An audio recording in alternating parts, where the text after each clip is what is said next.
Hey everyone, and welcome back. It's 2023, and I am back to bring you the latest SportsTech X, well, from SportsTech X, the latest SportsTech news of the week. Uh, this is our first show in about 6 weeks now. I am streaming it from beautiful Goa. I'm lucky enough to be here. I did the last episode from Rome, which was for a SportsTech event, a eSport Up event. Now I'm in Goa. Will be in Berlin in early March. So SportsTech X continues to travel all over the place. But yeah, if I can escape the Berlin winter and enjoy some Goa sun, why would I not?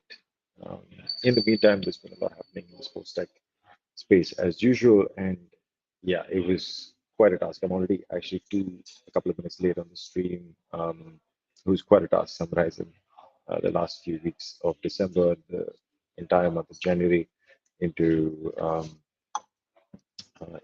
let's say a 30-minute episode or 20-minute episode. That's right. I'm trying to make this shorter. But let's get into it. I'm going to follow the same format. There's a lot of news. I'm going to try to pack into a short show.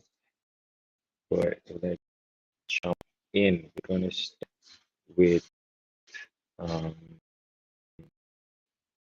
some news. Yeah. As always, we talk about the top news in sports tech, which is coming off the back of a big year. 2022 was another mega breakout year for sports tech. We saw over $12 billion invested in 21. I think 22 we're nearing. At the end, we crossed 10 or somewhere around that figure. So sports tech as a space is booming in a big way. Us at SportsTech X also have some interesting announcements, which I will get to at the end of the show. But there were some companies that had some interesting announcements, starting with Candy Digital, who actually started the year with an announcement from Fanatics that they would be divesting. They unloaded 60% of their stake in Candy Digital. It was part of, let's say, an initiative or a movement from Candy Digital to calm down on the NFT space. I have a quote from the founder of Michael, which says, "It has become clear that NFTs are unlikely to be sustainable or profitable as a standalone business, aside from physical collectibles, which are 99% of business. They believe, Fanatics believe that digital products have more value and utility when connected to physical collectibles." Yeah, so connected to that, Fanatics pulled out of Candy Digital in a big way, but Candy Digital managed to raise some additional money through 38 million. It would seem it's a combination of Consensus and Galaxy Digital, a few companies that have popped in to support Candy Digital as they go through, as they continue going through their NFT journey. So that's the first one. The second big news was from Strava, who bought Fatmap. Fatmap is Berlin-based, a company that I know very well. Strava is a company that basically everybody knows very well. Strava had raised a lot of money last year, and a decent chunk of that you would expect has gone into Fatmap. This article from TechCrunch, which is actually pretty recent, this deal happened only a couple of days ago, it seems. Scrolling down to the bottom, it says that Fatmap has raised around 30 million in funding, including a 16.5 million round in 2020. So you can expect that this went at a good price. Why did Strava acquire Fatmap? Well, it would seem that Fatmap is known for its 3D mapping tech, which is supposed to be best in class. Yeah, I know that they were in talks with All Trails, another company in the outdoor space, um, um, to partner on their tech. Um, so Strava is looking to bring in more trail running experiences into their tech, which is a big part of this acquisition. So Strava buying Fatmap, a big deal that has kicked off 2023. And Teamworks, man, these boys been busy, huh? 4 acquisitions they announced simultaneously, dropped yeah, some big news. They acquired Teamworks, who raised 50 million last year. They acquired Teamworks again. Great bunch of guys that we know well. They acquired SmarterBase. I'm going to just read the descriptions because I didn't even have the time to check out all these 4 companies.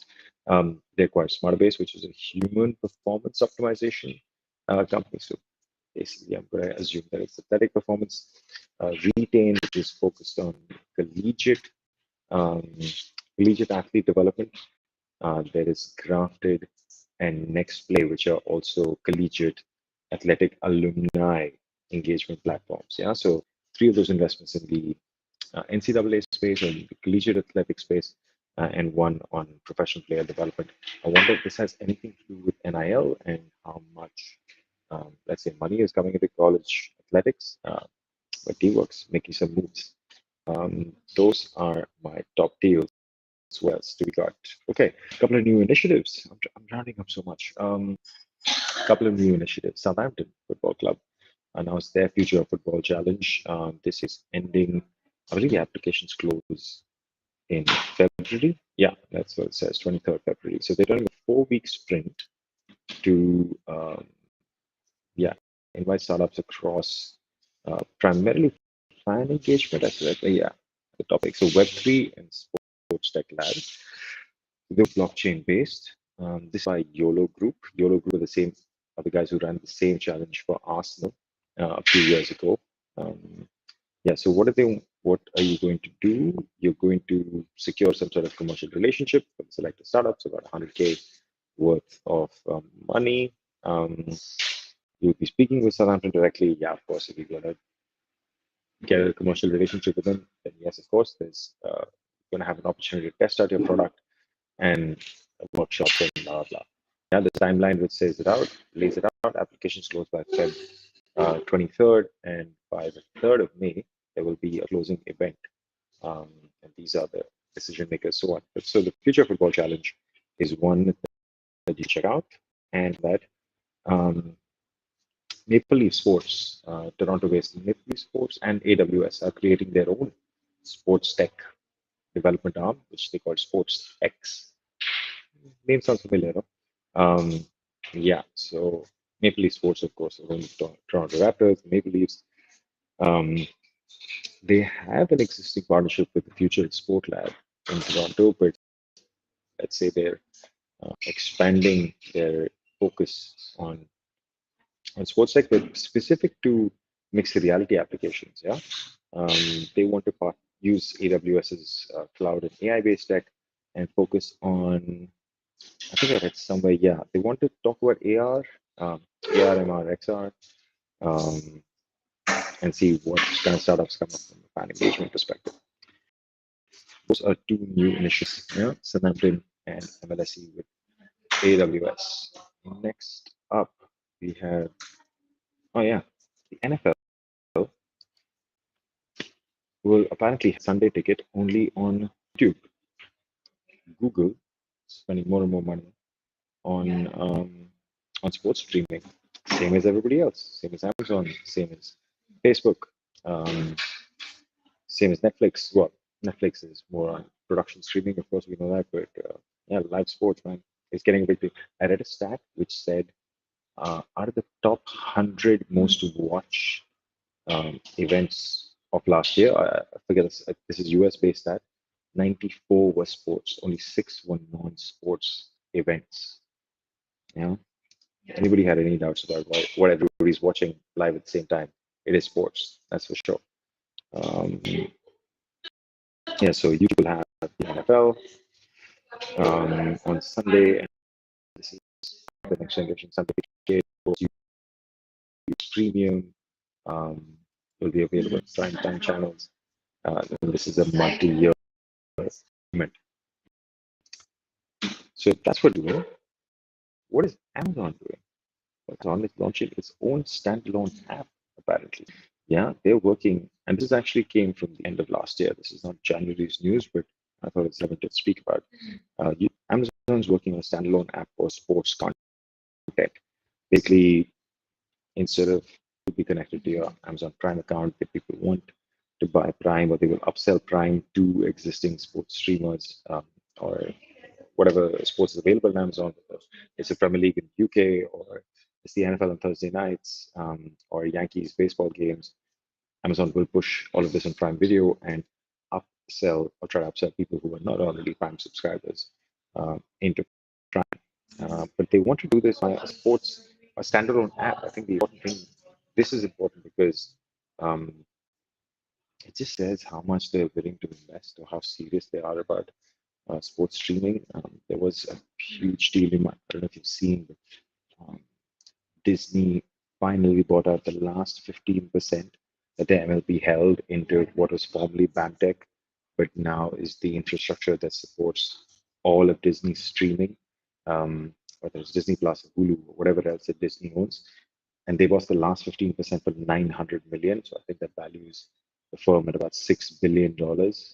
I think the total fee paid by Disney over the last, what is it, 15 years, I think, or nearly 20 years, is about 3.5 billion for BAMTech. So Disney acquired, for those of you who don't know, quickly, Disney acquired BAMTech slowly. BAMTech was the MLB's streaming platform that they used to stream all baseball games. So now Amazon is going to build its own streaming app. Is it really for sure? We don't know, but these have been reports that have been coming out. And it's unknown when. Amazon did not comment on this article apparently, but yeah, it's a thing, man. It's a thing. We've been saying this for a long time. Big tech is taking sports very seriously. Lastly, to finish off the news of the week, you know who else is taking sports very? The Saudis. Seen the World Cup. Well, it's pretty amazing World Cup. We haven't just seen it. It was a while back, but we saw the impact of the World Cup in the region. We know that Saudi Arabia is very much in the running to bid for the World Cup in 2030 versus the South American bid, a much more expanded World Cup. And NBS, a name that is familiar to many people for many different reasons. Well, he's announced the launch of the Events Investment Fund. Now, this is a generic fund. It's not only sports focused. It's about $7.5 billion is what they hope to generate as outcome. They want to add that as to Saudi Arabia's GDP over the next 20 years or so. How much that will cost them to build, we shall see. But this is across a bunch of different areas, like culture, tourism, entertainment, and sports. And I can also confirm that we have some inside news, which I, let's say, cannot talk too much about, but we know that the Saudis are taking the sports space very, very seriously, or sports tech space. We know that they're investing so much in sports, of course, they huge contract for Cristiano Ronaldo and so on, but Saudis are taking sports tech very seriously as well.